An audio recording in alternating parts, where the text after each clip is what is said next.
எல்லா சூழலிலும் நான் கிறிஸ்துவுக்காக ஜெயம் கொள்ள முடியும், வாழ முடியும் என்ற ஒரு பெரிய நம்பிக்கை நமக்குள்ளாக பிறக்கும்.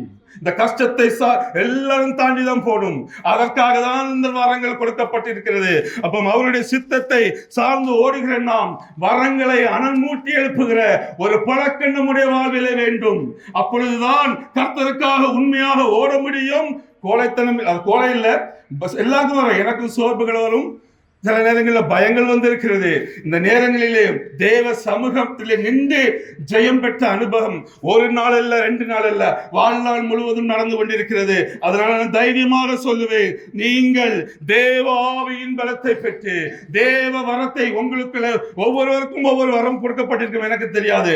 ஆனால் விசுவாச வரம் இங்க இருக்க எல்லாருக்குள்ளும் இருக்கிறது. தயவு செய்து இல்லை என்று சொல்லாதீர்கள், எல்லாருக்குள்ளும் இருக்கிறது. அனல் மூட்டி எழுப்புகிற பழக்கம் வரும்பொழுதுதான் நீங்கள் இப்படிப்பட்ட இருளான காரியத்தை இந்த உலகத்திலே நாம் ஜெயிக்க முடியும்.